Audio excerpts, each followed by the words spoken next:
네, 반갑습니다.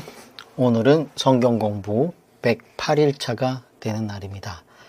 드디어 이제 마지막 날입니다. 네. 요한계시록 어제 14장까지 했었고요. 오늘 남은 부분을 살펴보게 될 텐데, 드디어 이제 마지막 날까지 왔습니다. 처음 1일차를 시작할 때는 참 언제 할 수 있을까? 언제 끝날 수 있을까라는 막막함이 있었었는데 이제 드디어 마지막 날을 이렇게 녹음을 준비를 하면서 참 많은 생각을 하게 됐습니다. 자료를 정리하고 준비하고 나서 이제 녹음을 시작하려고 책상에 앉았는데 녹음 버튼을 누르기까지 3시간이 지났습니다. 그만큼 마지막 녹음이라서 그런지 굉장히 떨리고 또한 부담스럽고 잘 마무리를 해야 되는데 내용은 또 쉽지 않고 그래서 이런 것들을 생각을 하다 보니까 어느덧 3시간을 훌쩍 지나버렸네요. 여러분들은 어땠는지 참 모르겠습니다. 그동안 우리가 계획했던 110일 동안 하나님을 심정을 알아가자라는 주제로 시작을 하게 됐는데 계획보다는 한 2일 정도, 한 108일 만에 이렇게 끝나게 되는데, 근데 실제로 저희가 계획했던 날짜에는 끝나게 됩니다. 제가 3월 28일 날 끝나는 걸로 계획을 잡았었는데, 정확히 4월 28일 날 끝나는 진도로 이렇게 마무리를 하게 됐고, 날짜로 봤을 때는 110일간이었는데, 108일 만에 이렇게 요한계시록을까지 마무리하게 될 것 같습니다. 그래서 참 그동안 저도 많은 일들이 있었지만 여러분들도 수많은 일들이 있었을 텐데 그 순간순간을 포기하지 않고 정말 여기까지 따라오셨다고 하면 정말 하나님께서 얼마나 기뻐하실까라는 그런 생각도 하게 됩니다. 자, 이제 남은 부분을 또 마무리를 해야 되겠죠. 그래서 더 이상 지체하지 않고 기도하고 시작하도록 하겠습니다. 감사합니다. 하나님, 우리를 독생자를 내어주기까지 사랑하신 하나님, 주님의 그 크신 은혜와 사랑에 감사드립니다. 저희들이 무엇이간데 이토록 아끼시고 또한 저희들이 무엇이간데 하나님의 말씀을 이렇게 깨닫게 하여 주십니까? 주님, 이 순간 정말 감격하고 감탄하는 그런 시간이 되게 도와주시옵소서. 우리가 그동안 창세기부터 계시록까지 오기까지 수많은 일들이 있었습니다. 그러나 주님께서 늘 저희들과 함께 하였고 저희들과 끝까지 이곳까지 함께 했다는 것을 새삼스럽게 느끼게 됩니다. 주님, 오늘은 성경 공부의 마지막 날입니다. 부족한 저희들을 끝까지 늘 지켜주시고 우리에게 지혜를 더하여 주시사 하나님의 그 성경을 깨달을 수 있도록 도와주시옵소서.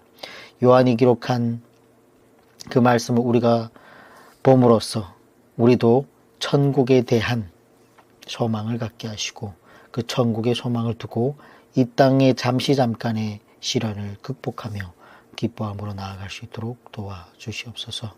오늘 살펴보게 될 이 성경 말씀도 주님께서 늘 함께하여 주시옵고 끝까지 지켜주시옵길 바라며 사랑하는 예수님의 이름 받들어 감사하며 기도드립니다. 아멘. 네, 어제 저희가 14장까지 마무리를 했지만 14장까지 오기까지 시간이 좀 길다 보니까 하지 못하고 지나온 얘기들이 굉장히 많습니다. 그래서 앞부분을 좀 더 정리를 하고 15장부터 살펴보게 될 텐데, 일단 복습을 저희가 해보면 임박한 종말의 징조가 있다 그랬죠. 인구 4분의 1이 죽는다. 지금 대략 80억 명이라고 하면 4분의 1은 뭐죠? 20억 명이 한 번에 죽는 거예요. 전쟁과 기근과 전염병을 통해서 하루아침에 단기간 내에 4분의 1이 죽는 그런 징조가 나타나면 뭐다? 하나님의 이제 임박한 종말이 왔다. 그리고 두 번째는 뭐예요? 하늘에서 별들이 떨어진다. 설익은 무화과가 무화과나무에서 우후죽순으로 떨어지듯이 하늘에서 뭐다? 별들이 떨어지는 징조가 있을 것이다. 교만한 우리 도시 문화가 하루아침에 박살이 나는 날이 오게 될 거라는 겁니다. 오늘날 AI, IT, BT, 그리고 뭐예요? 네, 인공지능, 챗 GPT, 이런 얘기를 하고 있지만, 하늘에서 별이 떨어지면 다 무용지물이 됩니다. 인간이 만들어낸 모든 산물은 하늘에서 별이 떨어지는 순간 무용지물이 된다는 거예요. 왜냐? 전기를 다 쓰는데, 전기가 다 없어지는데, 뭘 어떻게 하겠다는 거예요. 다 그냥 먹통이 돼버리는 거예요. 그런 일들이 징조로 나타날 것이고, 또한 3분의 1의 죽음이 있다라고 하죠. 그래서 이 휴거 직전의 사인이 세 가지가 있는데, 세 번째 사인은 3분의 1의 죽음, 인류가 중동에서 제3차 대전이 터지게 되고, 이로 인해서 지구상의 인구 3분의 1이 다시 죽게 될 거라는 거예요. 그러면 아까 80억에서 4분의 1이다 보니까 20억 명이 죽었고, 그럼 남은 인구가 60억 명이라고 했을 때 그거의 3분의 1. 그럼 뭐예요? 그럼 또 20억 명이 죽는다는 얘기죠. 그러면 휴거 직전에 이미 인구의 50%가 죽는다는 얘기예요. 그런 일들이 일어나면 뭐예요? 이제 종말이 곧 오겠구나 라는 걸 깨달아라는 얘기입니다. 그래서 이게 휴거 직전의 세 가지 사인이었고, 그 다음에 장차될 일이 뭐였어요? 7 나팔을 준비해서 7 나팔이 불려지는데, 7 나팔의 재앙이 있었죠. 첫 번째가 육지의 수목이 3분의 1이 타서 재가 되는 일, 바다 생물 3분의 1이 죽어서 없어지는 일, 민물, 강물, 샘물이 3분의 1이 쓰게 되는 일, 해달별 전체의 3분의 1이 파괴되는 일, 그리고 황충이 불신자를 괴롭히는 일, 중동에서 큰 전쟁으로 3분의 1이 죽는 사인, 그리고 마지막 나팔을 예고하는 천사가 나오죠. 그 마지막 나팔을 예고하는 천사가 어디에 나온다? 하나는 뭐예요? 바다와 땅을 밟고 서 있는 천사가 하늘을 향하여 오른손에 들고 있다. 10장 5절에 나오는 얘기였죠. 그래서 그 7째 천사가 소리내는 날, 그의 나팔을 불려고 할 때, 그러니까 7째 나팔이 불려지면, 그의 종, 하나님의 그의 종 선지자들에게 전하신 복음과 같이 하나님의 그 비밀이 이루어진다라는 얘기인데, 그 비밀이 뭐예요? 휴거라는 거예요. 휴거. 그럼 그 7째 나팔이 어디에서 불러졌어요? 11장 15절에 7째 천사가 나팔을 불매, 이렇게 나오죠. 11장 15절에. 그래서 그 11장 15절에 그 옆에다가 휴거라고 적어 놓으면 좋습니다. 그래서 7째 천사가 나팔을 불어야 우리가 휴거가 되는 거예요. 그전에는 휴거가 된다, 안 된다? 안 된다. 그래서 그 전에 나와 있는 이 우리도 고난을 받아야 된다, 안 받는다? 받아야 된다. 우리 때는 안 오지만 성도들이 고난을 받아야 된다. 그래서 제일 앞장에 아까 나왔던 그 요한이 이리로 올라오라 한 그거는 휴거가 아니라는 거예요. 이런 것만 봐도. 그래서 11장에 휴거가 되고 나서, 그러니까 이 인구, 전 세계 인구 중에 아까 얼마 남았다고요? 50%는 좋고 50%가 남았잖아요. 근데 그 중에 일곱 번째 나팔이 딱 불면 그 50억 명 중에서 하늘로 올라가는 사람들이 있다, 없다? 있다. 휴거가 돼가지고. 그래가지고 그 전 세계 동시다발적으로 하나님의 택하신 백성, 이마에 하나님의 인치심을 받은 사람들은 뭐예요? 끝까지 이기고 인내한 사람들은 휴거 받는다는 거야. 들림을 받을 거라는 거야. 그러면은 12장부터 우리가 쭉 살펴봤는데, 역사의 과거부터 다시 되돌렸다 그랬죠? 무슨 얘기냐면, 휴거가 요한이 그 7째 나팔이 불고 나서 휴거가 되는 걸 봤단 말이에요. 그러면 어떤 상황이 벌어지느냐. 그때를 우리 선생님께서 얘기하기를 이런 상황이 벌어진다는 거예요. 빰빠라밤 빠바밤빰빰빰 해가지고 네, 안녕하십니까. 뉴스 속보입니다. 지금 전 세계적으로 동시다발적으로 수많은 사람들이 하늘로 들림을 받았는데 이 현상이 지금 굉장히 기이한 현상이 전 세계적으로 동시다발적으로 이루어졌습니다. 이 현상을 지금까지 우리가 종교적으로 봤을 때 휴거라는 그런 개념이 아닌지 수많은 사람들이 의심하고 있는데 그걸 정확히 알아보기 위해서 신학대학교 교수님을 모셨습니다. 교수님 안녕하십니까. 바쁘신데 이렇게 나와주셔서 감사합니다 하면서 오늘날 지금 우리가 겪고 있는 이 현상이 기독교에서 얘기하고 있는 그 휴거라는 현상과 맞습니까? 이렇게 물어보면 옆에 교수님이 네 맞습니다. 아 그렇습니까? 그러면 이 휴거 이렇게 됐는데 교수님은 왜 여기 앉아 계십니까? 저는 신학을 좀 자유롭게 했습니다. 그래서 이곳에 있는 것 같습니다. 이런다는 거지. 그래가지고 그러면 이 휴거라는 이 상황이 지금 현재 벌어졌다라는 얘기인데 그렇다면 이 휴거가 도대체 뭡니까? 물어보면 교수님이 얘기를 한다는 거예요. 이거는 굉장히 어려운 얘기입니다. 일단 교회를 나오지 않는다고 하면 알기 어려운 얘기다 보니까 제가 차트 3장을 준비해서 왔습니다. 이러면서 차트를 보여주죠. 이해하기 쉽게. 그래서 그 차트가 뭐냐 12장, 13장, 14장이라는 거예요. 그래서 옛 뭐죠? 과거부터 12절에 보면 하늘에 큰 이적이 보이니 해를 옷 입은 한 여자가 있는데 그 발 아래에는 달이 있고 그 머리는 12별의 관을 썼더라. 뭐 이런 얘기가 나오지 않습니까? 그래서 이렇게 옛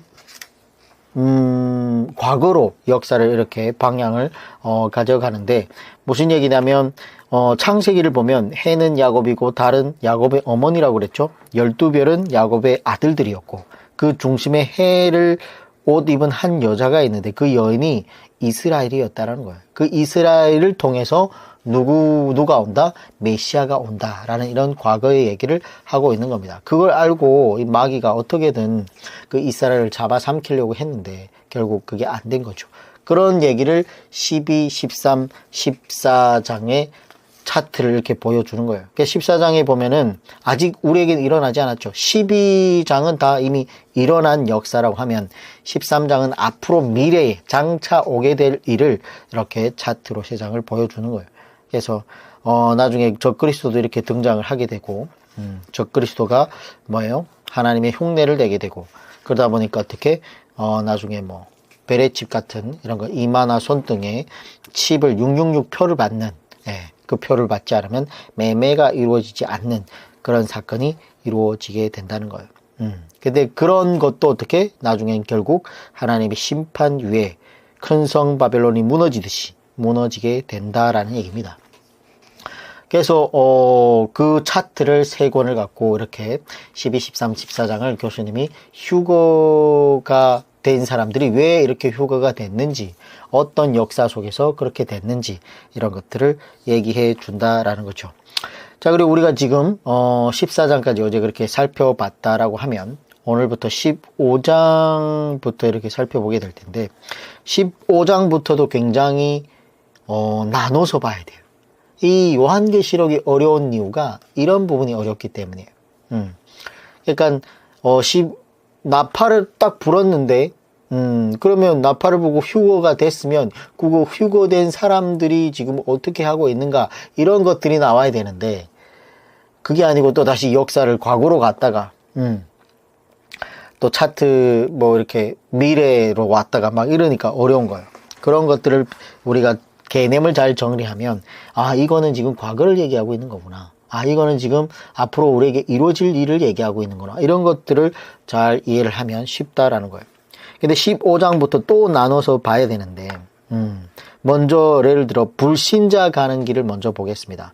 그들은 첫째로 7인 환난을 겪게 되고 7 환난을 겪게 된 후에 7째 나팔을 불 때 휴거를 받았다 못 받았다? 못 받았다라는 얘기죠. 그래서 15장을 보면 휴거를 받은 사람들이 나와요. 휴거를 받은 사람들이. 아니요. 일단 먼저 불신자들의 가는 길을 먼저 볼게요. 불신자들의 가는 길을 보면 그 다음 장이 원래 15장으로 이어졌기 때문에 우리가 이렇게 원래는 15장을 봐야 되는데 먼저 불신자들의 가는 길을 먼저 종합해서 이렇게 쭉 보면 16장으로 가는 게 맞습니다. 16장. 15장은 뭐예요? 성도들의 가는 길이 나오는 거기 때문에 15장은 나중에 보고 16장을 보면 진노의 7대접 재앙이 나옵니다. 이것은 살펴볼 필요가 있는데 16장은 휴거받은 성도와는 거의 관계가 없는 환난과 고난들이죠. 그래서 그 전에 있었던 그 인을 뗄 때 환난과 나팔 환난과는 비교되지 않는 그런 환난이에요.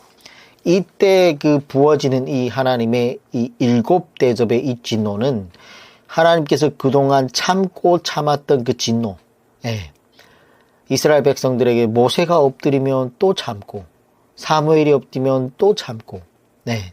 엘리야가 엎드리고, 엘리사가 엎드리고, 이렇게 선지자들이 엎드릴 때마다, 하나님께서 참고 참았던, 우리가 구약의 그 에스겔서 보지 않았습니까? 하나님의 진노가 극에 도달했을 때, 그런 진노를 다 참았던 그 진노를 언제 퍼붓는다?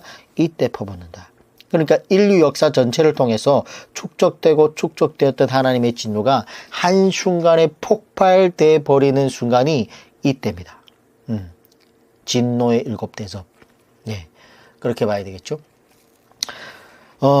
그래서, 첫째 천사가 첫째 대접을 쏟으니까 어떤 일이 벌어지느냐. 살이 썩어가는 악성 종기가 생기게 됩니다. 여기 보면 16장 2절 첫째 천사가 가서 그 대접을 땅에 쏟음에 짐승의 표를 받은 사람들과 그 우상에게 경배하는 자들에게 악하고 독한 종기가 나더라. 예, 이 악하고 독한 종기 어디서 본 것 같지 않습니까? 출애굽할 때 10대 재앙에 독한 종기 있었어요. 예. 둘째 천사가 그 대접을 바다에 쏟음에 바다가 곧 죽은 자의 피같이 되니 바다 가운데 모든 생물이 죽더라. 네. 구약에 있었어요, 없었어요? 네. 애굽때에 있었다는 거예요. 셋째 천사가 그 대접을 강과 물 근원에 쏟음에 피가 되더라. 강이 피가 된 적이 있었어요, 없었어요? 있었다라는 거예요. 5절 내가 들으니 물을 차지한 천사가 이르되 전에도 계셨고 지금도 계신 거룩하신 이여 이렇게 심판하시니 의로우시다. 그러니까 구약 때도 계셨던 분이시고 지금 신약 때 앞으로 미래에도 계신 분이 누구다? 하나님이다. 그러니까 구약의 출애굽기 때 나왔던 그 10대 재앙은 그냥 맛보기에 불과했고 예표에 불과했고 지금 인류의 궁극적인 종말에 부어지는 이 7대접의 이 진노의 대접이 뭐다? 진짜 재앙이라는 거예요. 그래서 구약에서는 그냥 맛보기만 봤던 거고. 자, 그리고 넷째, 8절입니다. 넷째 천사가 그 대접을 해에 쏟음에 해가 권세를 받아 불로 사람들을 태우니 사람들의 크게 태움에 태워진지라. 이 재앙들을 행하는 권세를 가지신 하나님의 이름을 비방하며 또 회개하지 아니하고 주께 영광을 돌리지 아니하더라. 참 보면 끝까지 돌아오지 않아요. 그러니까 해가 폭발하면서 그 폭발하는 열 때문에 결국 뭐예요? 사람들이 막 태워 죽는데도 그런데도 하나님의 이름을 비방한다라는 거예요. 끝까지 회개하지 않고 뭐예요? 주께 영광을 돌리지 않는 그런 사람들이 있다라는 거예요. 다섯 번째 대접을 쏟으니까 저 그리스도의 나라가 어두워져 가지고 큰 고통에 휩싸이게 되는데 10절 또 다섯째 천사가 그 대접을 짐승의 왕좌에 쏟으니 그 나라가 곧 어두워지며 사람들이 아파서 자기 혀를 깨물고 11절 아픈 것과 종기로 말미암아 하늘의 하나님을 비방하고 그들의 행위를 회개하지 아니하더라. 아프고 그 종기로 말미암아 가지고 그렇게 고통스러운데도 막 혀를 깨물고 이럴 정도인데도 결국 뭐예요? 하나님을 비방하고 행위를 회개하지 않는다라는 얘기예요. 또 여섯째 천사가 그 대접을 금강 유브라데의 소돔에 강물이 말라서 동방에서 오는 왕들의 길이 예비되었더라. 여섯 번째 대접을 쏟으니까 마귀가 사람들을 충동질해가지고 아마겟돈 전쟁을 일으키게 되는데 두 가지 큰 전쟁이 나옵니다. 그래서 앞에서 보았듯이 6번째 나팔이 불 때에 유프라테스 강을 중심으로 해가지고 3차 세계대전이 있게 될 것이라고 했는데, 그리고 성도들은 휴거된 상태에서 이 땅에는 거의 뭐 불신자들만 남아있는 그 상태에서 7대접을 경험하게 되는데, 이 7대접 중에 6번째 대접이 뭐다? 아마겟돈 전쟁이 된다라는 거예요. 이때 아마겟돈 전쟁이 터지게 되는 거예요. 이처럼 마귀가 사람들을 충동질해서 하나님과의 그 아마겟돈 전쟁을 일으킨다라는 얘기입니다. 자, 7번째 천사가 그 대접을 공중에 쏟음에 17절입니다. 16장 17절. 큰 음성이 성전에서 보좌로부터 나서 이르되 되었다 하시니. 자, 7번째 대접 때에 역사상 가장 큰 지진이 일어나게 되고, 이때에 하나님께서 적 그리스도의 나라를 완전히 깨뜨려 버리시는 거예요. 하나님 방법은 동일하죠. 예, 지진 이런 것들. 그러므로 지진은 교만한 나라를 깨뜨리시는 하나님의 심판의 도구라는 거예요.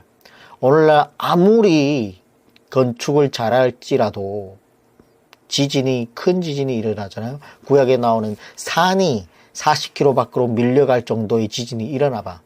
아무리 잘 지어놓은 롯데월드, 롯데타워라고 무너져요, 안 무너져요? 인간이 교만의 극치로 삼고 있는 이런 문화 산물들이 다 그냥 박살이 나는 순간에 뭐예요?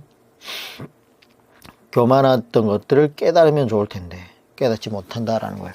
그래서 이런 교만한 나라, 교만한 사람들을 뭘로 심판한다? 하나님께서 지진을 통해서 심판의 도구로 삼아가지고 그들을 깨우신다라는 거예요. 그러면 이런 것들만 봐도 오늘의 일본의 지진 같은 이런 일들을 우리가 어떤 현상으로 봐야 되는가? 성경을 보면 하나님께서 인간의 교만을 지진이라는 도구로 무너뜨리는 것을 우리가 종종 볼 수 있는데, 즉 남자들의 교만한 문화, 남자들의 찬란한 도시 문화,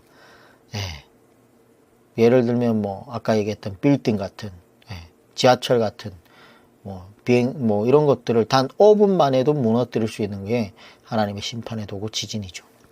그래서 적 그리스도의 나라도 어마어마하게 교만할 텐데, 이렇게 7번째 대접 때에 지진으로 완전히 무너뜨려 버리시는 것을 볼 수 있을 겁니다. 그리고 이때 하늘에서 1달란트 무게의 우박이 떨어지게 되는데, 1달란트라는 거는 30kg, 32kg짜리 30kg, 32kg짜리 우박이 하늘에서 떨어진다는 거예요. 맞으면 좀 시원하겠죠. 그래서 교만한 적 그리스도의 나라를 우박으로 완전히 박살내 버리는 거예요. 이것도 하나님의 심판의 방법 중에 하나죠. 자연 만물이 무엇입니까? 하나님을 이해할 수 있는 일반 계시 아닙니까? 그래서 지금 우리 주변에도 이렇게 점점 지진이 잦아지고 있다라는 것은 교만하다는 거예요. 오늘날의 도시가. 자, 그래서 이렇게 7대접의 재앙들을 누가 경험한다? 성도들은 경험하지 않습니다. 이때는 다 휴거돼서 하늘나라로 갔다라는 거죠. 자, 17장 1절. 또 7대접을 가진 7천사 중 하나가 와서 내게 말하여 이르되 이리로 오라. 많은 물 위에 앉은 큰 음녀가 받을 심판을 내게 보이리라. 그러니까 17장은 음녀에 대한 심판입니다. 음녀에 대한 심판이 17장에 나오는데, 4절. 그 여자는 자줏빛과 붉은빛 옷을 입고 금과 보석과 진주로 꾸미고 손에 금잔을 가졌는데 가증한 물건과 그의 음행에 더러운 것들이 가득하더라. 그의 이마에 이름이 기록되었으니 비밀이라 큰 바벨론이라 땅의 음녀들과 가증한 것들이 어미더라 하였더라. 그러니까 가증한 것들, 음란한 것들, 이런 더러운 것들을 가득, 뭔가 죄투성인 이런 음녀를 누가 심판한다? 뭐예요? 하나님이 심판하는데 종교 혼합주의를 말하고 있는 겁니다. 오늘날 WCC, 에큐메니컬 운동을 하고 있는 이런 것들이 각 이방 종교의 더러운 것들을 혼합해가지고 그런 더러운 문화를 전파하고 있는 그런 음녀, 종교를 말하는 거죠. 자, 18장은 짐승 심판이 나오는데 18장 2절 힘찬 음성으로 외쳐 이르되 무너졌도다 무너졌도다 큰 성 바벨론이여 귀신의 처소와 각종 더러운 용이 모이는 곳과 각종 더럽고 가증한 새들이 모이는 곳이 되었도다. 그래서 이런 짐승을 심판하겠다.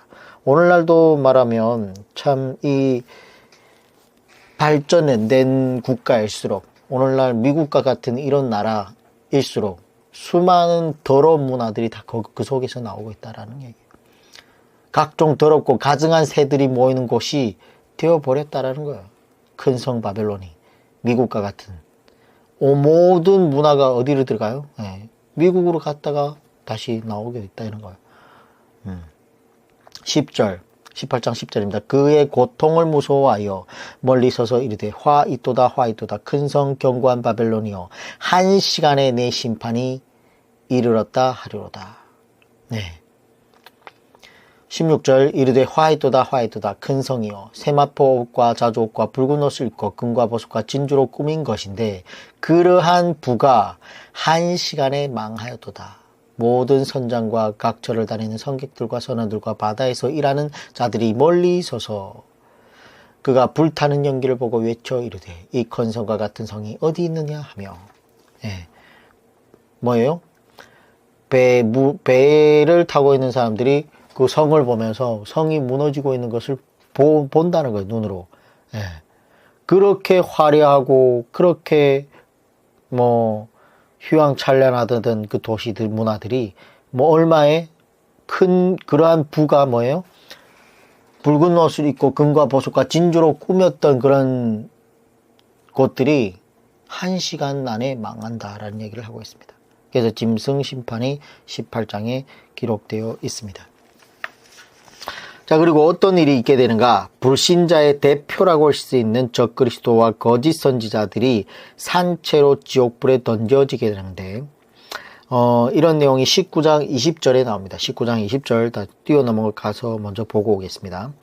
짐승이 잡히고 그 앞에서 표적을 행하던 거짓 선지자도 함께 잡혔으니 이는 짐승의 표를 받고 그의 우상에게 경배하던 자들을 표적으로 미혹하던 자라. 이 둘이 산채로 유황불 붙는 못에 던져지고 그러니까 이 짐승이랑 이 거짓 선지자와 짐승의 표를 받은 이 우상에게 경배하던 이런 사탄이 경배를 시키던 사탄이 결국 어디에 갇히게 된다?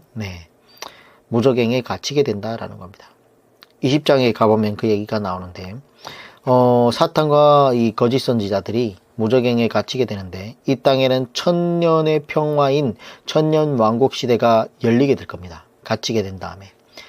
자, 그럼 이런 심판이 있었는데도 천년 왕국 시대를 통하여 인류가 다시 한번 번성하는 시대를 겪게 된 거라는 거예요. 이사야서를 우리가 돌아가 보면 이사야 65절 17절 이하에 보면은 천년 왕국에 대한 소스가 나오는데 보라 내가 새 하늘과 새 땅을 창조하겠다라고 고백하면서 100세에 죽은 자를 뭐라고 한다면 젊은이가 죽었다라는 거예요. 오늘날 100세까지 살았다 그러면 어우야 잘 살았다 호상이다 이런 얘기를 하는데 그때가 되면 천년 왕국 시대가 되면 100세를 먹은 사람이라 그러면 죽었다 그러면 야 뭐 어린 나이가 벌써 그렇게 죽었냐 이럴 정도로 100세 못 되어 죽은 자를 저주받은 자라고 할 만큼 그만큼 수명이 길어진다라는 거예요. 그러니까 새롭게 천년왕국 시대가 되면 정말 노아 홍수 이전의 시대처럼 정말 900세까지 무두셀라 967세까지 사는 것처럼 오래 산다라는 얘기예요. 그래서 사람들의 수명이 나무의 수한만큼 사는 시대가 올 것이라 라고 이사야가 예언했죠. 그렇다면 그 시대는 오래 살기는 하지만 결국 죽는다 안 죽는다? 죽는 시대다라는 거예요. 그러니까 아직도 천국을 가지 않았어요. 그렇다면 천국이 아니죠. 거기가 죽는다는 거는 영원한 생명이 아니라는 거예요. 그러니까 아직도 천국이 아니고 그럼 언제가 천국이냐? 이 부분은 아마도 천년 왕국 시대를 말하기 때문에 이 부분은 천국이 아니고 다른 부분을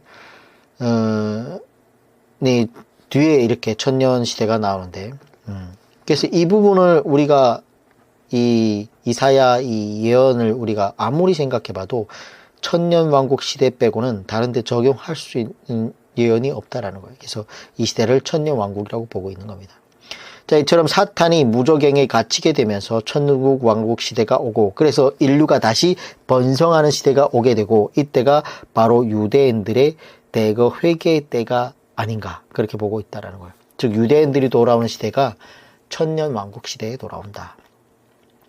자, 20장 7절 이하로 가면 천년이 차고, 즉 천년 왕국이 끝나면 마귀가 무저갱이에서 놓여가지고 대거로 돌아온 유대인들과 전쟁을 일으키는데, 20장 7절 보면 천년이 참에 사탄이 그 옥에서 놓여, 20장 8절 나와서 땅의 사방 백성 곧 곡과 마곡을 미혹하고 모아 싸움을 붙이리니 그 수가 바다의 모래 같으리라. 20장 9절 그들이 지면에 널리 퍼져 성도들의 진과 사랑하시는 성, 뭐죠? 예루살렘을 두르매 하늘에서 불이 내려와 그들을 태워버리고, 20장 10절 또 그들을 미혹하는 마귀가 불과 유황 못에 던져지니 거기는 그 짐승과 거짓 선지자도 있어 세세토록 밤낮 괴로움을 받으리니. 자, 이때 천년왕국의 마지막 끝에 가가지고 무저갱에 갇혔던 거짓 선지자와 사탄과 이런 귀신들이 풀려나가지고 다시 뭐예요? 그 유태인들을 시험한다라는 거예요. 그래가지고 거기에서도 끝까지 이기는 자가 있고 전쟁을 막 일으키고, 그리고 그 후에 결국 다 그런 마귀와 사탄이 또다시 잡혀서 유황못에 이때 지옥에 들어가는 거예요. 무저갱에서 풀려나가지고 마지막에 이렇게 천년왕국이 끝나면서 뭐예요? 세세토록 밤낮 괴로움을 받는 그런 불과 유황못에 던져지는 때가, 그때가 바로 끝이라는 거예요.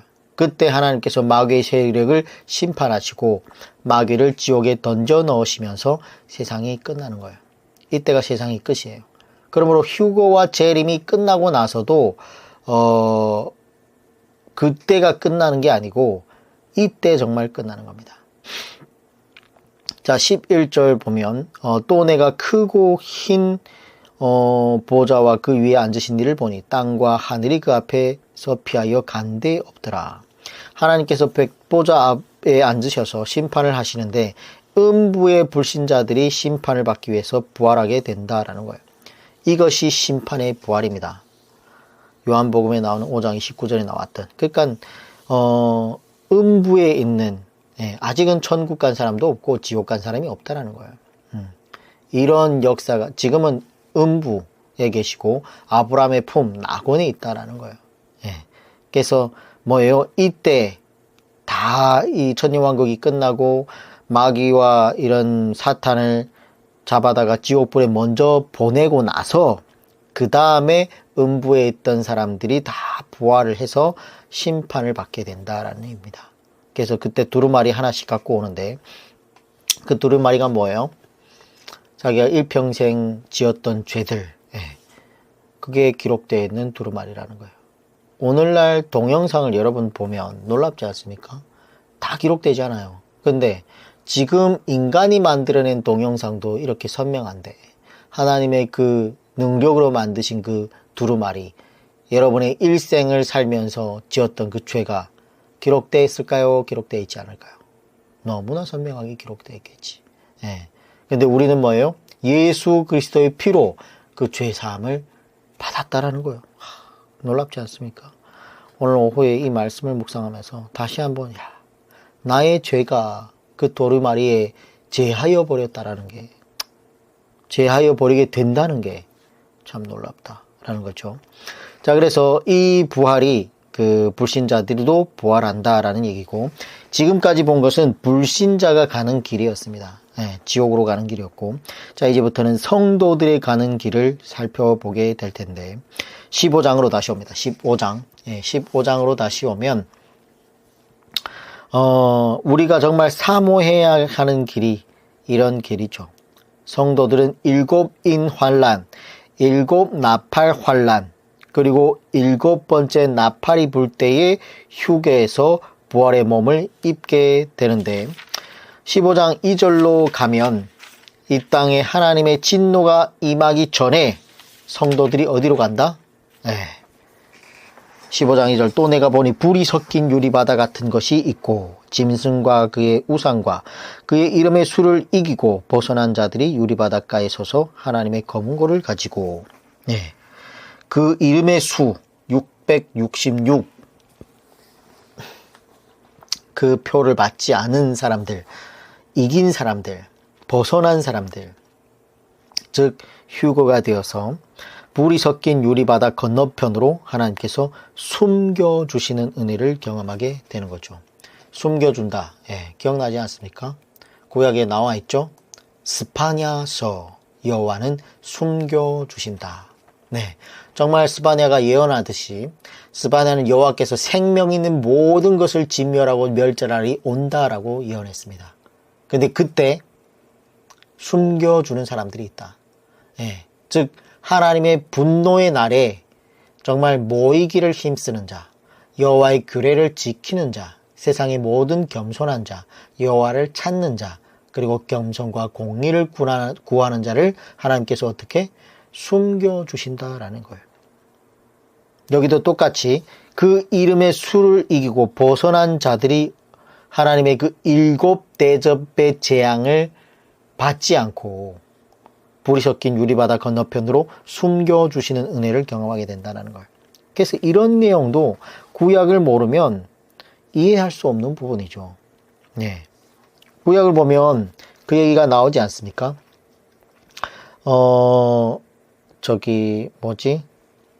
출애굽 때 홍해 바다를 건너, 홍해가 뭐예요? 빨간 바다, 불이 섞인 유리 바다. 어떤 색깔일까요? 빨간색 아니겠습니까? 그래서 구약에서 나왔던 거는 뭐다? 예표였고, 애굽에 그냥 군대를 그냥 물로 물찌르는 정도였고, 이거는 뭐예요? 정말 실제적으로 하나님의 뭐예요? 재앙의 대접을 피할 수 있는. 그래가지고 여기에 보면은 15장 3절에 보면 하나님의 종 모세의 노래, 어린 양의 노래를 불러 이르되. 뭐예요? 출애굽기 때도 이스라엘 백성들이 뭐예요? 모세의 노래를 만들어 갖고 부르지 않았습니까? 근데 그 노래를 나중에 부른다라는 거예요. 그래서 이런 노래는 기억해 두면 좋겠죠. 나중에 천국 가가지고 휴가 돼가지고 가사 틀리지 말고. 그래서 기억해두면 좋습니다. 하나님의 종 모세의 노래를 부른다지 않습니까? 어린 양해를 부른다지 않습니까? 그래서 기억해두면 좋다라는 거죠. 그래서 불이 섞인 유리바다 건너편으로 숨겨주시는 은혜를 경험하게 된다라는 얘기예요. 자, 이 내용도 좀 정말 우리가 명심해야 되는 부분이기도 하죠. 자, 그래서 지금 15장에 왔다가 또다시 뭐예요? 19장, 20장으로 이렇게 막 섞여져 있지 않습니까? 아까 11장에 그 마지막 나팔을 불고 나서는 이 일들이 지금 동시다발적으로 벌어지는 거예요. 그렇게 이해해야 돼요. 요한이 보고 있는 장면이 동시다발적으로 벌어지고 있는 거예요. 한쪽에서는 지금 이 땅에 남아있는 그 앵커와 교수님이 막 그 얘기를 하고 있고, 한쪽에서는 지금 15장이 지금 저 불이 섞인 유리바다 건너편에서 지금 뭐예요? 구원받은 성도들은 지금 모세의 노래를 막 부르고 있고, 예수님하고 막 만나가지고. 그리고 한쪽에는 뭐예요? 16, 17, 18장이 막 지금 7대접이 막 쏟아지면서 음녀 심판도 하고, 짐승 심판도 하고, 이런 일들이 막 벌어지는 거예요. 동시다발적으로 벌어지는 거예요.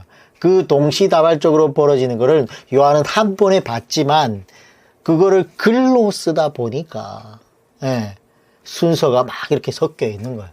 이해가 되셨어요? 그러니까 이거를 이런 식으로 이해를 해야 요한계시록이 풀리는데, 이거를 그냥 쭉 순서대로 읽는다고 하면 이해가 안 되는 것도 대체 왔다 갔다 하니까 무슨 얘기인지.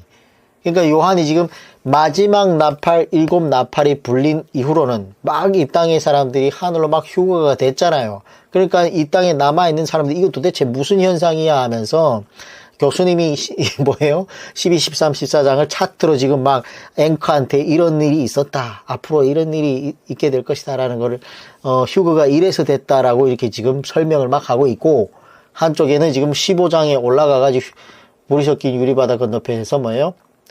모세의 노래를 막 부르고 있고, 또 한쪽에서는 지금 이 땅에는 지금 하나님의 진노의 대접이 막 쏟아지면서 뭐예요? 16, 17, 18장이 지금 막 지금 이어지고 있는 거예요. 그거를 요한이 한 번에 봤다. 동시다발적으로. 여기를 봤다, 저기를 봤다, 이러니까. 근데 그거를 글로 쓰니까 이렇게 나눠질 수밖에 없다라는 거예요. 자, 그래서 이제 성도들이 가는 길, 다시 19장으로 가면 어린 양의 혼인잔치에 참여하게 되는데, 예수님께서 마태복음 22장에서 혼인잔치의 비유를 말씀했습니다. 그것이 바로 이 어린 양의 혼인잔치가 되는 거죠. 이때 예수님께서 그때 말씀하시기를 잔치에 참여한 한 사람을 보고 어찌하여 예복을 입지 않고 들어왔느냐고 하면서 사환에게 말하기를 그 손발을 묶어 바깥 어두운 데에 내던지라. 거기서 슬피 울며 이를 갈게 되리라 라고 했지 않았습니까? 마태복음 22장 13절에 거기서 슬피 울며 이를 가게 된다고 했다라는 거예요. 이는 뭐예요? 지옥을 말하는 거예요. 근데 왜 이 사람이 이 혼인잔치 자리에 내쫓김을 받은 것인가? 예복을 입지 않았다는 건데, 그러면 그 예복이 뭐냐? 바로 19장 8절 말씀을 봅니다. 이 19장 8절은 우리가 잊지 말아야 됩니다.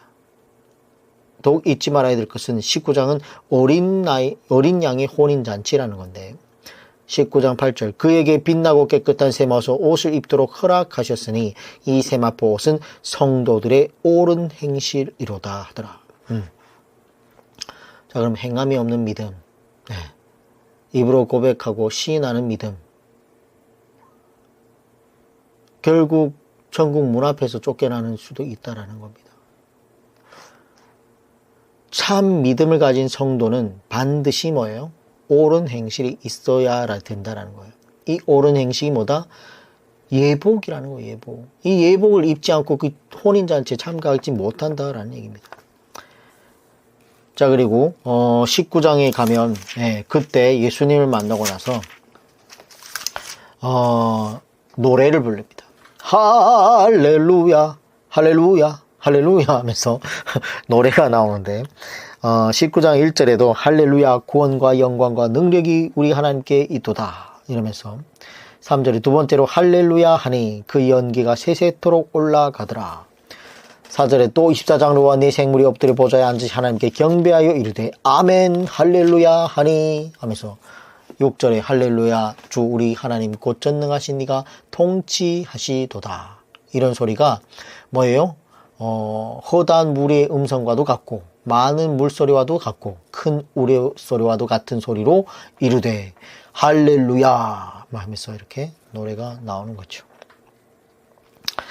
자, 그래서 이 10장에는 아까 봤듯이 천년왕국이 나옵니다. 그래서 우리는 천년왕국 시대에 이미 부활의 몸을 입은 상태에서 만나야 되는 거예요. 왜냐면 19장에서 우리 이미 11장에서 휴거가 돼가지고 이렇게 혼인잔치 하지 않습니까?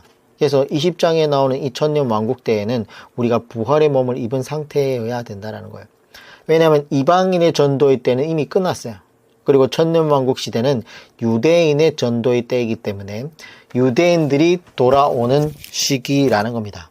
그러므로 이방인들은 반드시 부활의 몸을 입고 천년왕국 시대를 맞이해야 된다라는 거죠.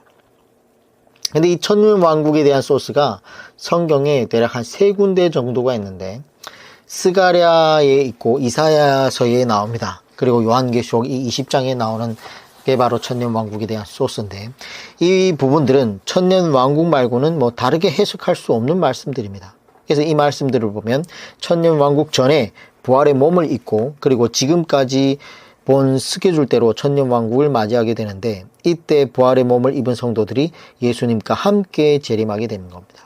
그 재림 이야기를 스가랴 14장 4절 5절에 나오는데 스가랴 14장 4절에 보면 그날에 그 발이 예루살렘 앞 곧 동쪽 갈만산에 서실 것이요 감람산은 그 한가운데서 동서로 갈라져 매우 큰 골짜기가 되어서 산 절반은 북으로 절반은 남으로 옮기고 오절 그 산 골짜기는 아셀까지 이를지라 너희가 그 산 골짜기로 도망하되 유다 왕 우시야 때의 지진을 피하여 도망하던 것 같이 하리라.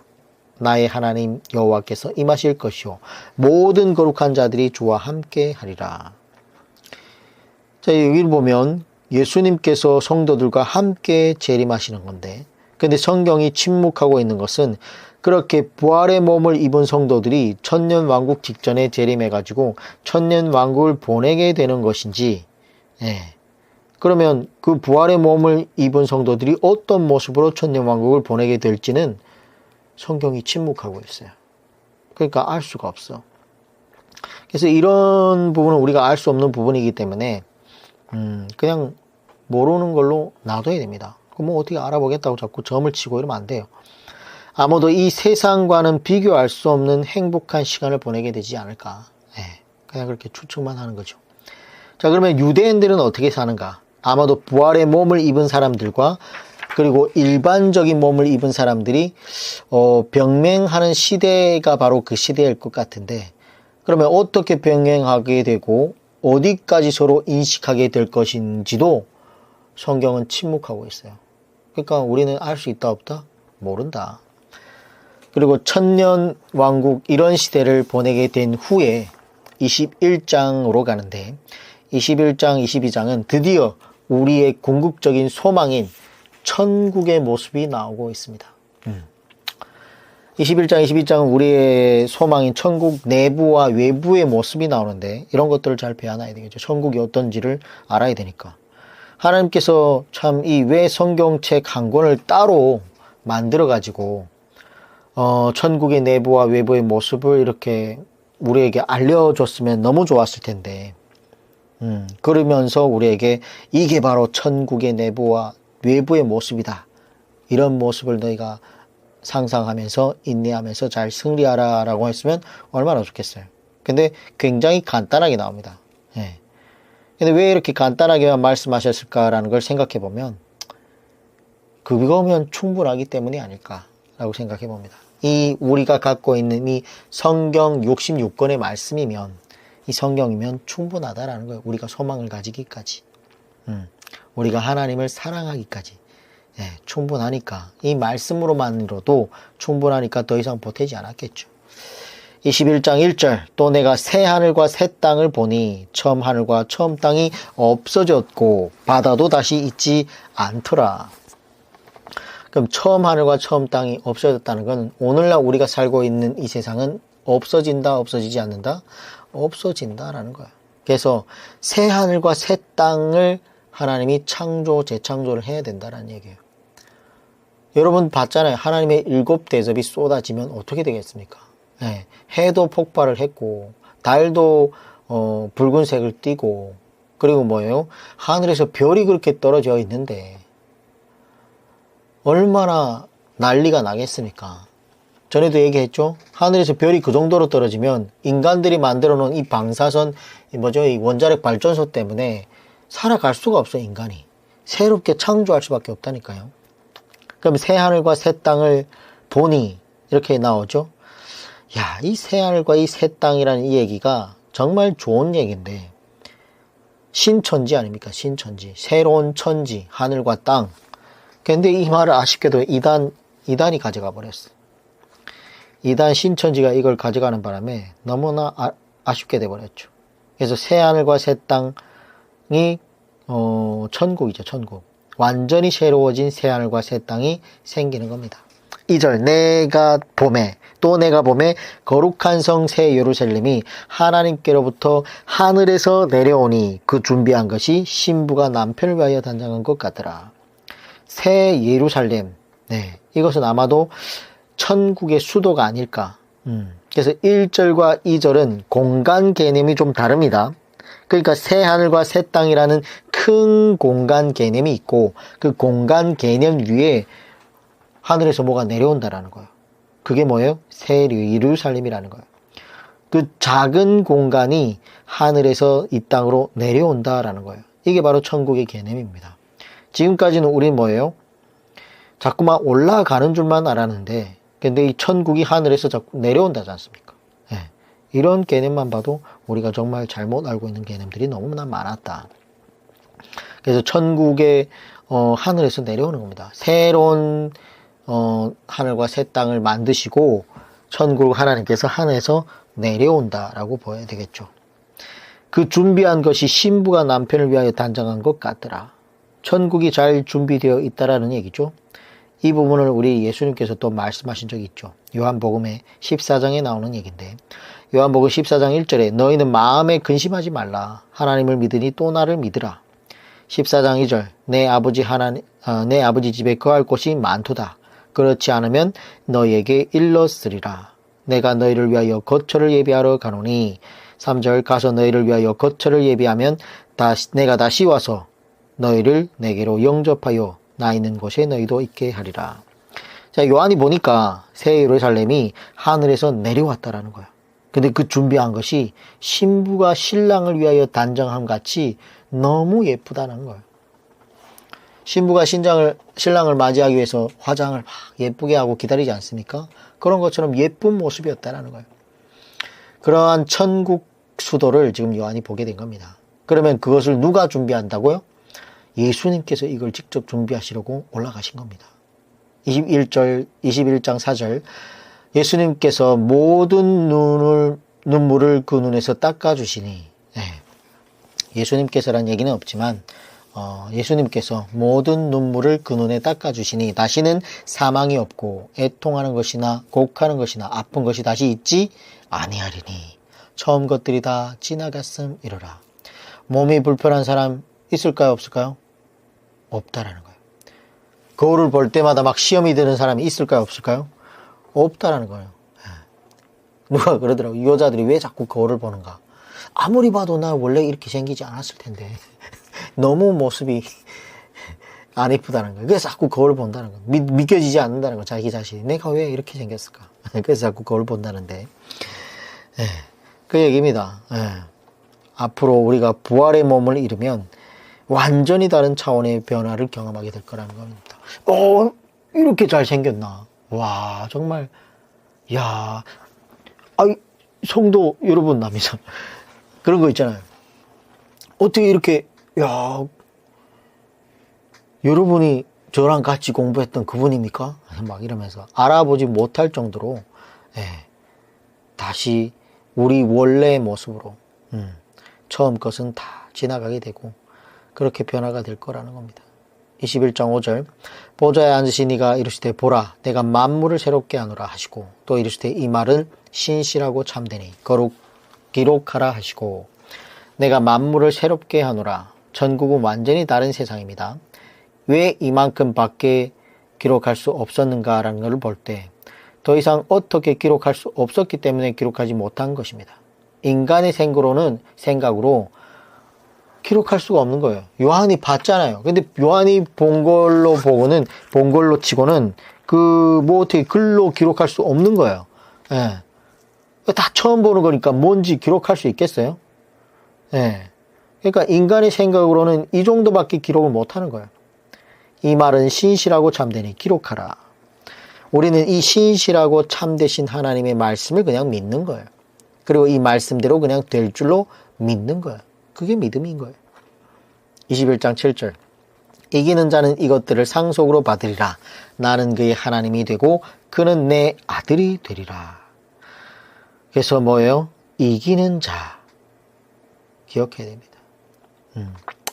입으로 고백하는 자가 아니고 이기는 자는 이것들을 상속으로 받으리라. 지는 게 습관이고 등 돌리는 것이 습관이고 이렇게 계속해서 신앙적으로 영적으로 패배를 하면 안 된다라는 거예요. 자, 8절은 천국을 상속받지 못한 자들이 나오는데 그러면 어떤 자들이 천국을 상속받지 못하는가? 21장 8절에 그러나 두려워하는 자들과 믿지 아니하는 자들과 흉악한 자들과 살인자들과 음행하는 자들과 점술가들과 우상 숭배자들과 거짓말하는 모든 자들은 불과 유황으로 타는 못에 던져지리니 이것이 둘째 사망이라. 21장 9절 일곱 대접을 가지고 마지막 일곱 재앙을 담은 일곱 천사 중 하나가 나와서 내게 말하여 이르되 이리 오라. 내가 신부 곧 어린 양의 아내를 내게 보이리라 하고 21장 10절 성령으로 나를 데리고 크고 높은 산으로 올라가 하나님께로부터 하늘에서 내려오는 거룩한 성 예루살렘을 보이니. 자, 하늘에서 내려오는 거룩한 성 예루살렘을 보이니. 이것이 천국의 수도로 보이는 거죠. 이것을 다른 말로 표현하면 어린 양의 아내, 즉 신부죠. 거룩한 성 예루살렘 안에 들어갈 무리가 누구냐? 교회에 열심히 다녔던 사람들, 진리 가운데 참된 교회 생활을 했던 그들이 신부가 되는 거예요. 21장 11절 하나님의 영광이 있어 그 성의 빛이 지극히 귀한 보석 같고 벽옥과 수정같이 막더라. 21장 12절 크고 높은 성곽이 있고 12문이 있는데 문에 12천사가 있고 그 문들 위에 이름을 썼으니 이스라엘 자손 12지파의 이름들이라. 그러니까 튼튼한 기초 성곽이 있는데 그리고 그 12문이 있었고 그 12천사가 경계를 서고 있고 그리고 그 문들의 이름이 써져 있는데 이스라엘의 12지파의 이름이 그 문 위에 기록되어 있다라는 겁니다. 21장 13절에 동쪽의 세 문, 북쪽의 세 문, 남쪽의 세 문, 서쪽의 세 문이 해서 14절에 그 성의 성곽에는 12기초석이 있고 그 위에는 어린 양의 12사도의 12이름이 있더라. 21장 16절 그 성은 네모가 반듯하여 길이와 너비가 같은지라 그 갈대자로 그 성을 측량하니 12,000 스타디온이요 길이와 너비와 높이가 같더라.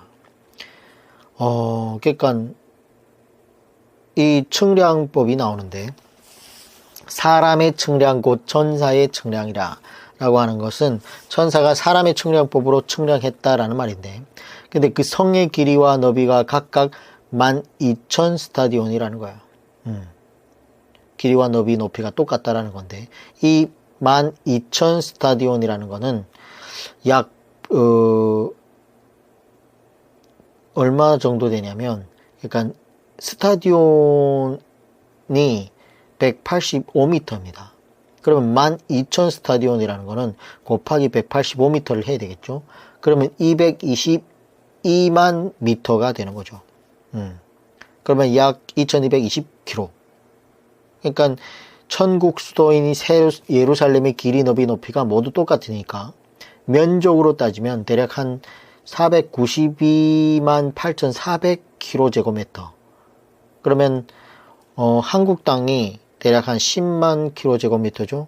정확히 따지면 99,720km제곱미터라고 하는데 근데 이 한국 땅의 약 50배 정도의 넓이가 된다라는 얘기겠죠. 그리고 중국의 한 절반 정도의 크기가 된다라는 거예요. 땅 크기가.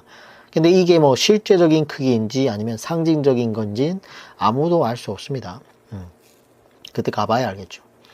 21장 17절 그 성곽을 측량함에 144규빗이니 사람의 측량 곧 천사의 측량이라. 12사도의 이름이 기록되어 있는 그 기초 성곽은 141규빗이라고 했는데 그러면 대략 한 66m 정도 되는 거죠.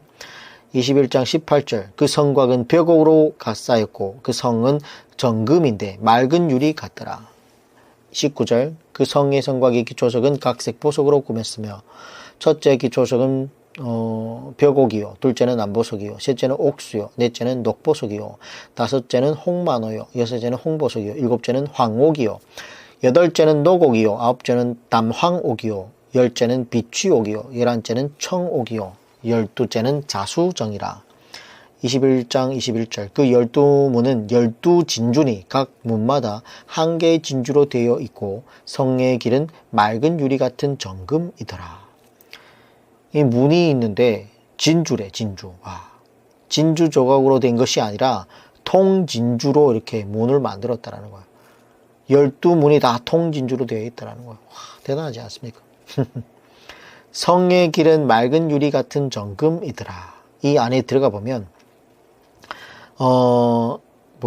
세상에는 이런 보석들이 귀걸이, 목걸이, 반지 등 값비싼 장신구에 쓰이는데 요한이 본 천국은 이 보석들이 어디에 깔려있다? 천국 재료로 깔려있다라는, 길에 깔려있다는 거예요. 그 귀한 금이 천국에 가면 다 도로 포장용으로 되어 있다는 거예요. 대단하지 않습니까? 21장 22절 성 안에서 내가 성전을 보지 못하였으니 이는 주 하나님 곧 전능하신 이와 및 어린 양이 그 성전이심이니라. 천국에는 교회가 없습니다. 하나님과 예수님이 성전 자체이십니다. 예, 그 속에 우리 들어가 사는 거죠. 예. 21장 23절 그 성은 해나 달의 비침이 쓸데없으니 이는 하나님의 영광이 비치고 어린 양이 그 등불이 되심이라. 발전소도 없어요. 전기도 없고 하나님이 얼마나 밝으신지, 예수님이 또 얼마나 밝으신지, 그냥 빛 자체이기 때문에 다른 빛이 필요 없다라는 거예요. 그러니까 천국 가면 전기세 낼 걱정 없습니다. 전기세 걱정할 필요 없다라는 얘기죠.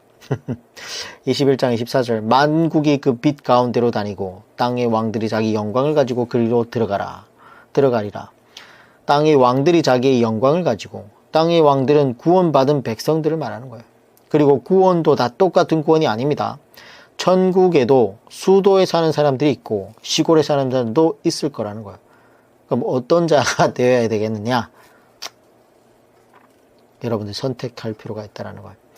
이런 것도 다니엘서 12장에 가면 이런 게 나옵니다. 다니엘서 12장 3절에 지혜 있는 자는 궁창의 빛과 같이 빛날 것이요 많은 사람을 옳은 대로 돌아오게 한 자는 별과 같이 영원토록 빛나리라.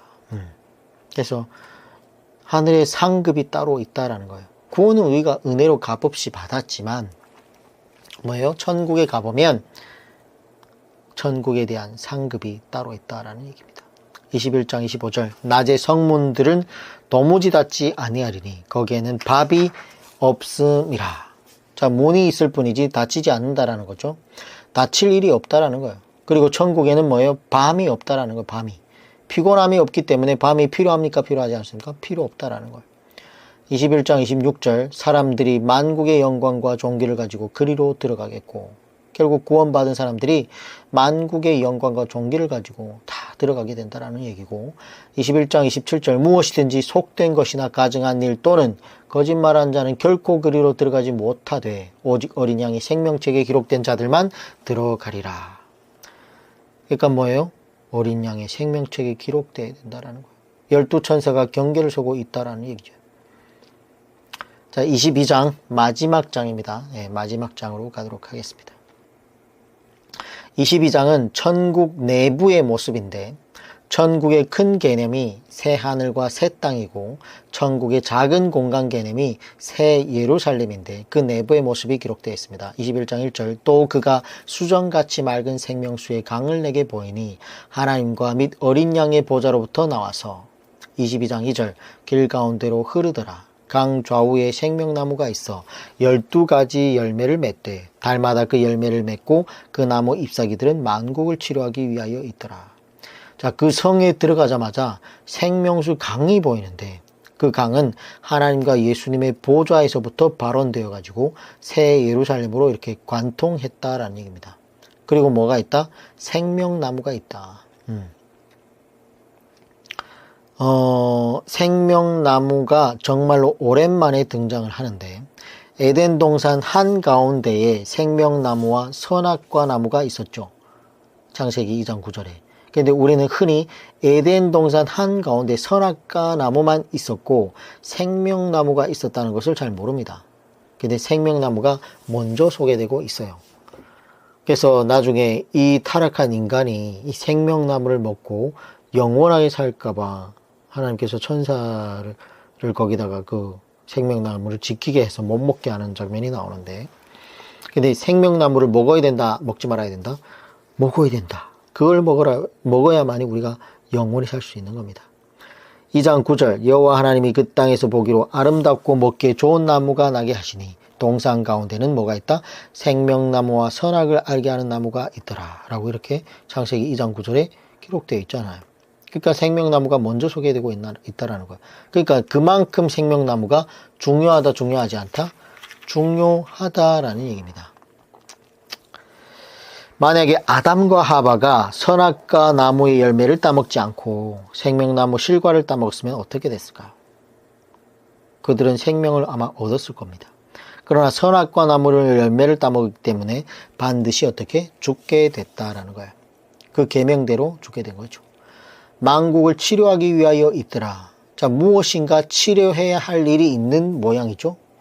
그러므로 천국에는 우리가 다 어떻게 살아갈 것인가, 아마 다이나믹하게 살지 않을까, 놀이기구 타듯이 굉장히 재미있게 살아가는 건지, 아니면 혹시 다치는 일도 있을 것 같다라는 거예요. 왜냐, 치료하는 게 필요하니까. 그러나 걱정이 없죠. 생명나무 잎사귀가 있으니까. 아담이 에덴 동산에서 생명나무 실과를 따먹었으면 어떻게 되는지를 우리가 지금 상상해 보는 거는 의미가 없지만, 그래도 만약에 상상한다고 하면 이 지구라는 별이 또 어떤 별이었을까라는 것도 생각해 본다면, 아마 원래 아담은 분정하신 별이 있었을 가능성도 있다라는 거예요. 아담을 위해서.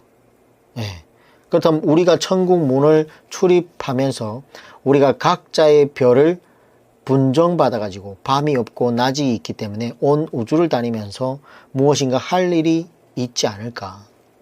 창조의 원리 중에 하나는 필요하지 않으신 것은 하나님께서 만들지 않으셨다라는 건데, 우리 이 은하에만 봐도 2천억 개의 별이 있다고 하지 않습니까? 근데 이 2천억 개의 별을 하나님께서 만드신 이유가 있지 않겠습니까?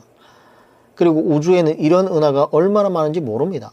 그러면 우주 안에서 지구는 먼지보다 작다는 건데, 근데 온 우주가 바로 이 지구를 위하여 또 구성되어 있는 것처럼 되어 있다는 것은 천문학자들도 보고 탐복하고 그러죠. 그러니까 한 분의 솜씨니까. 그러니까 나중에 우리가 다 회복이 돼서 어쩌면 이런 한 개 별에서 살지 않을까. 정말 회복이 다 돼가지고 제2의 제3의 아담처럼 부활의 몸을 입고 난 다음에 그 만드신 것들을 가지고 우리가 어떤 생활을 하게 될 것인가를 상상해 볼 필요 있는데, 근데 너무 지나친 상상은 또 안 좋죠. 모세는 이런 얘기를 한 적이 있습니다. 신명기 4장 19절에 또 그리하여 내가 하늘을 향하여 눈을 들어 해와 달과 별들 하늘 위의 모든 천체 곧 너희의 하나님 여호와께서 천하 만민을 위하여 배정하신 것을 보고 미혹하여 그것에 경배하며 섬기지 말라. 그러니까 해와 달과 별들 하늘 위의 모든 천체가 인간을 위하여 때가 되면 배정하시는 것이 아닌가, 그렇게 생각해 볼 수 있다라는 거죠. 22장 3절 다시 저주가 없으며 하나님과 그 어린 양의 보좌가 그 가운데에 있으리니 그의 종들이 그를 섬기며. 다시 저주가 없다라는 거예요. 이 말은 다시 뭐예요? 죄가 없다라는 얘기가 되겠죠. 22장 4절 그의 얼굴을 볼 터이요 그의 이름도 그들의 이마에 있으리라. 그러니까 하나님의 이름이 우리의 이마에 있다라는 거예요. 그리고 우리가 결국 하나님을 보지 못했지만 드디어 하나님을 보게 되는 날이 오게 된다라는 거예요. 지금은 우리가 죄인이기 때문에 하나님 만나면 바로 죽어버리지 않습니까? 근데 그렇게 새롭게 부활하고 나서는 하나님을 얼굴을 보게 된다라는 거예요. 그의 얼굴을 볼 터이요. 드디어 우리가 하나님의 얼굴을 보게 된다는 것인데, 우리는 이때에 하나님의 얼굴을 보게 될 겁니다. 이 땅에서 지금 보는 것으로 생각하고 있는데, 우리는 이 땅에서 하나님의 얼굴을 볼 수도 없고 보면 즉시 죽게 되니까 부활의 몸을 입고 회복된 후에야 보게 된다라는 얘기입니다. 22장 5절 다시 밤이 없겠고 등불과 햇빛이 쓸데없으니 이는 주 하나님이 그들에게 빛이심이라. 그들이 세세토록 왕노릇 하리로다. 22장 7절 보라 내가 속히 오리니 이 두루마리의 예언의 말씀을 지키는 자는 복이 있으리라 하더라. 이 두루마리의 예언의 말씀을, 요한계시록의 말씀이죠. 이 말씀을 지키는 자가 복이 있다는 것이고, 오늘날 교회가 복이 없다라고 느껴진다면 요한계시록을 안 가르치고 있기 때문이 아닌가, 그렇게 볼 수 있습니다. 22장 8절 이것들을 보고 들은 자는 나 요한이니 내가 듣고 볼 때에 이 일을 내게 보이던 천사의 발 앞에 경배하려고 엎드렸더니. 이것을 보고 들은 자는 누구다? 요한이라고 얘기하고 있습니다. 7개 교회들에게 요한이 지금 사인을 하는 겁니다. 다시 말하면 사도 요한이 자신의 이름으로 말씀의 신빙성을 보증하고 있는 것이죠. 이처럼 목회자는 자기가 말하는 말씀을 보증할 수 있어야 돼요. 즉 자기 자신이 전하는 진리를 자기 자신이 보증할 수 있어야 된다라는 얘기입니다. 22장 10절 또 내게 말하되 이 두루마리의 예언의 말씀을 임봉하지 말라. 때가 가까워 오니라. 근데 지금 다 임봉하고 있어요. 이처럼 활짝 열어서 지금 살펴봐야 될 텐데 이건 명령이에요. 그러니까 건강한 교회라면 이 요한계시록의 말씀을 읽고 가르치고 지키게 해야 되는데, 그러니까 요한계시록은 선택이 아니라 필수인데, 그럼에도 불구하고 수많은 교회들이 요한계시록을 가르치면 뭐 일단 이단인가? 이런 생각을 하고 있다는 거예요. 요한계시록의 내용을 일단 뭐 설교를 한다 그러면 의심하는 추세가 오늘날 교회라는 거예요. 근데 성도들에게 반드시 가르쳐야 되는 책이 바로 요한계시록이 되겠죠. 자, 22장 11절 불의를 행하는 자는 그대로 불의를 행하고 더러운 자는 그대로 더럽고 의로운 자는 그대로 의를 행하고 거룩한 자는 그대로 거룩하게 하리라. 마지막이 될수록 알곡은 더 안으로 들어가며 가라지와 확실하게 구분이 되는 겁니다. 그러므로 하나님께서 환난이라는 시험의 바람이 불게 하시는 것이 곧 뭐예요? 성도들을 알곡과 쭉정이를 구분하는 거죠. 그 환난이라는 시험의 바람 앞에서 거룩한 자는 더 거룩하게 될 것이고 불의한 자는 더 불의하게 될 거라는 거예요. 아까도 봤잖아요. 7대접이 그렇게 쏟아져도 결국 하나님을 비방하며 끝까지 자기들의 행실을 회개하지 않는 사람들이 있다라는 거예요.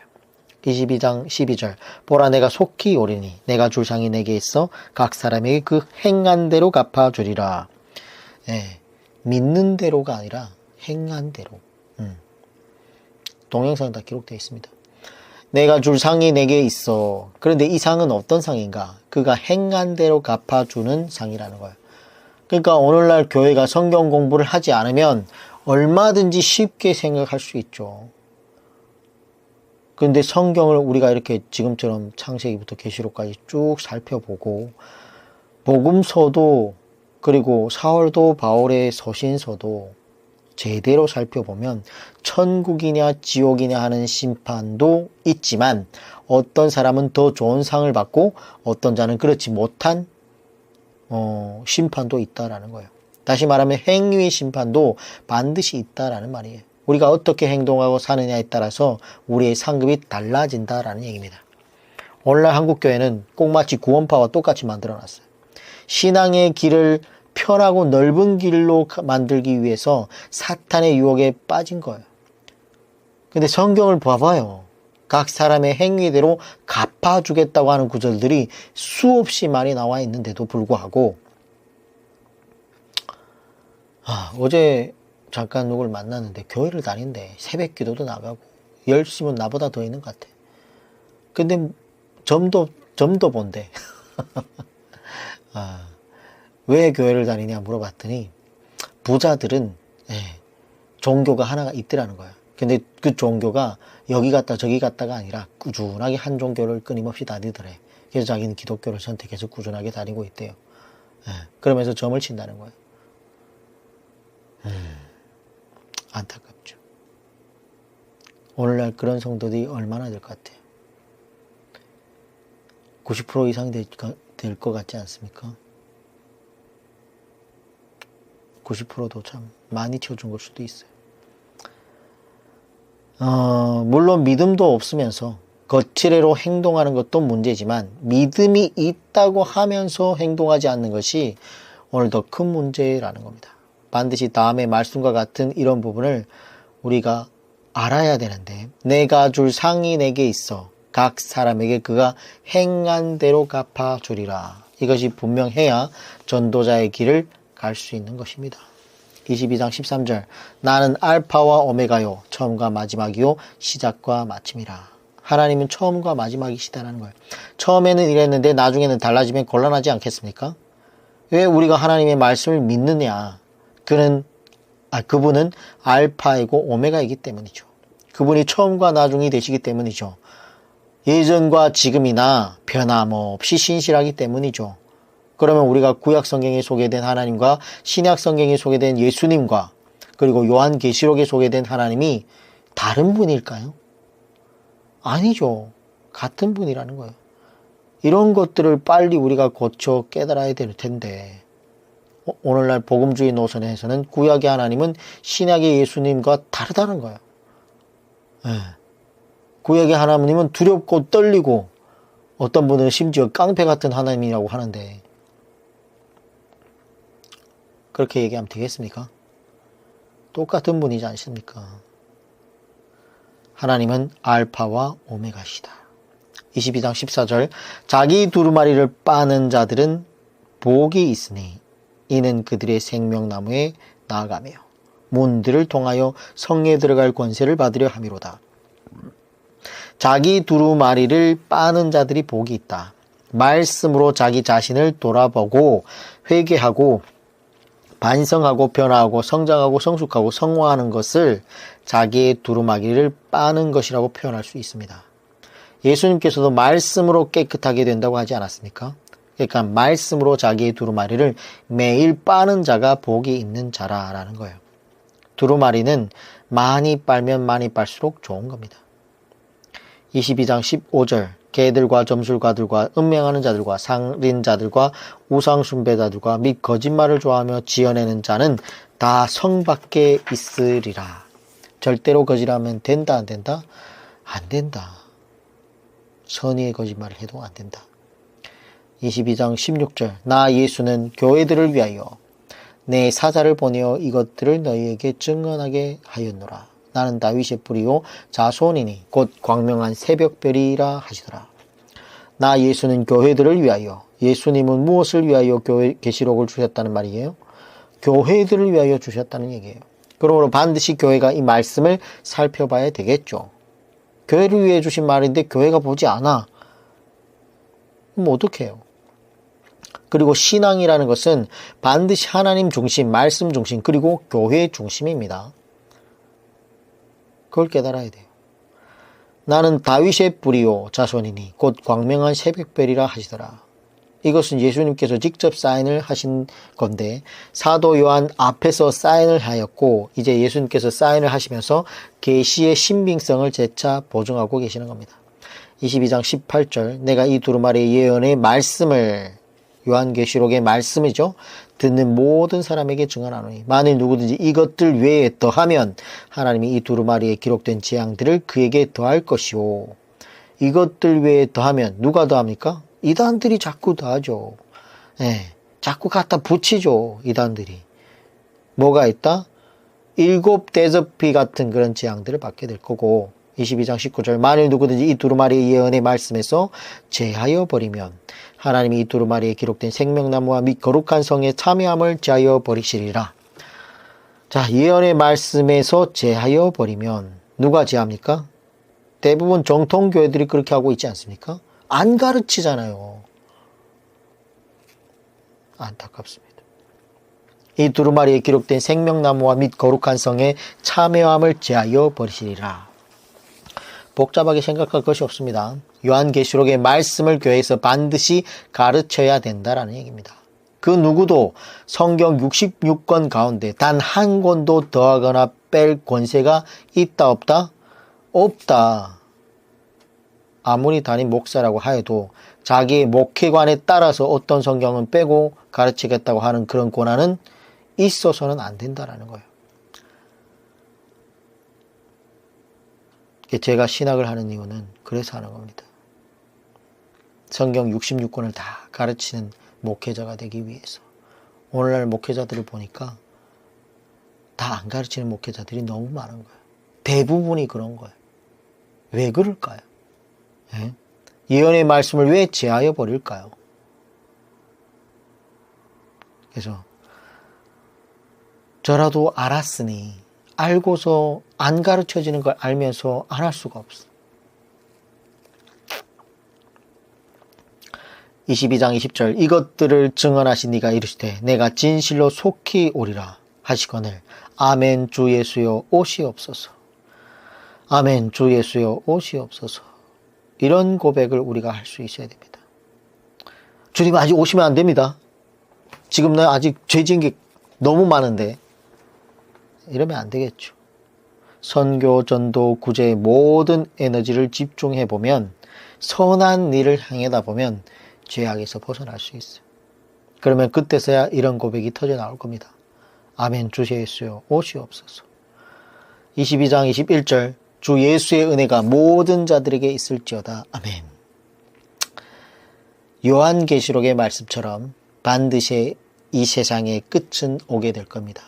정말 종국사적 전 우주적 종말이 오게 되는 것이고, 근데 그게 오려면 아직 멀었습니다. 그보다 먼저 오는 게 있죠. 우리의 인생 역시 얼마 지나지 않아 이 세상에서는 정말 잠시 잠깐이고 언젠가는 개인적인 종말, 마지막을 맞이하게 될 거라는 거예요. 그러면 얼마 남지 않는 우리의 인생을 살아가는 동안에 어떻게 살아야 될 것인가 라는 생각을 우리가 한번 해볼 필요가 있겠죠. 정말 선교, 전도에 힘쓰고 구제에 힘쓰면서 아멘 주 예수여 오시옵소서 이렇게 고백할 수 있는 저와 여러분이 되어야 된다라는 겁니다. 자, 이렇게 요한계시록의 내용을 마쳤습니다.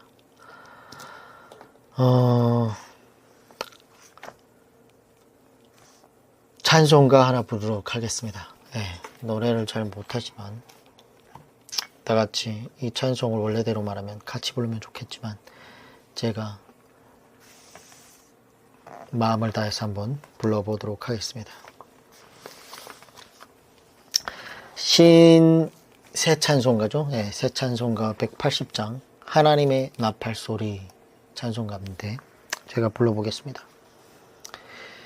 나팔 불 때 하나의 이름 나팔 불 때 나의 이름 나팔 불 때 나의 이름 부를 때에 잔치 참여하겠네.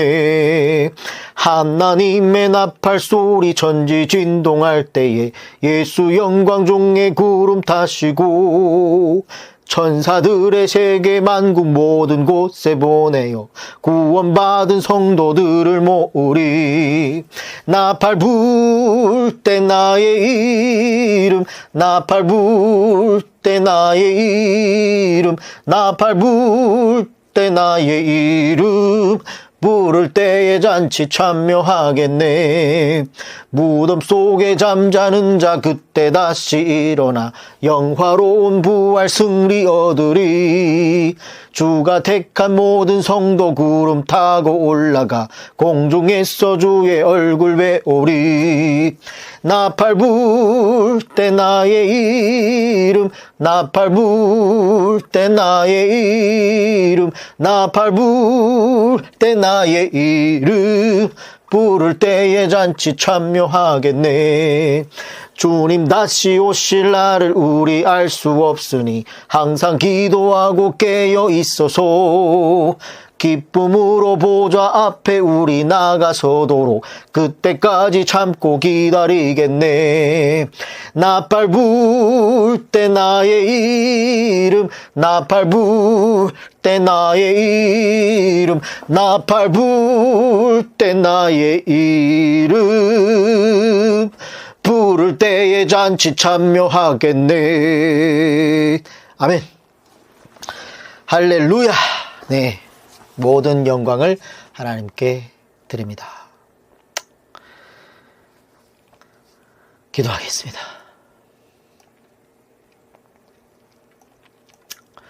우리의 구원자 되시는 하나님 아버지께 찬송합니다. 장장 5개월이 넘는 108일이라는 시간 동안 이 성경 공부를 마칠 수 있도록 인도해 주시니 감사드립니다. 어찌 저희의 힘으로 이곳까지 올 수 있었겠습니까? 내가 한 것 같지만 주님께서 저희들과 함께 하셨음을 이 순간 고백하지 않을 수 없습니다. 다시 생각해봐도 저희들을 불러 모아주시고 성경 공부를 시작하게 해주시고 이렇게 마무리까지 할 수 있게 해주신 그 은혜에 감사를 드립니다. 그동안 진리의 말씀을 기록된 원목적대로 살펴보면서 얼마나 하나님을 오해하고 있었는지를 깨닫게 되었고 또한 얼마나 아버지를 모르고 있었는지를 깨닫게 되었습니다. 성경 66권 속에 하나님의 성품을 다양하게 표현하셨건만 우리는 오로지 초콜릿 같은 설교에 취해서 하나님의 심정을 이해하지 못했음을 이 시간 고백해 봅니다. 저희들의 무지했던 죄를 고백하오니 용서하여 주시옵소서. 자비로운 하나님 아버지, 그동안 배웠던 성경 지식들이 우리의 머리에만 남는 지식으로 남겨두지 말고 우리의 마음으로 이해함으로써 행함이 있는 참된 믿음으로 성장하게 도와주시옵소서. 올바르게 배운 성경 지식을 통해서 아직도 주님의 사랑을 아직도 주님의 복음을 잘못 알고 있는 불쌍한 주의 백성들을 긍휼히 여기는 마음을 우리에게 주시사 배부르게 하지 못할 것을 위해 수고하고 양식이 아닌 것에 대해 은을 달아주는 불쌍한 영혼들에게 아버지의 심정을 전할 수 있는 참된 주의 종들이 되게 인도하여 주시옵소서. 또한 끝까지 인내하며 이기고 이기는 자가 되게 하시고 이 땅에서의 고난과 환난은 잠깐이라는 것을 기억하게 하시고 영원한 천국의 소망을 두고 복음과 함께 기뻐하는 저희들이 되게 하시고 하늘의 신령한 복을 내려 주시사 실족하지 않게 든든하게 지켜 주시옵소서. 다시 만나는 그날까지 우리의 가정과 형제 자매들에게 평안과 화평으로 지켜주시길 바라며 함께 하시는 예수 그리스도의 거룩한 이름으로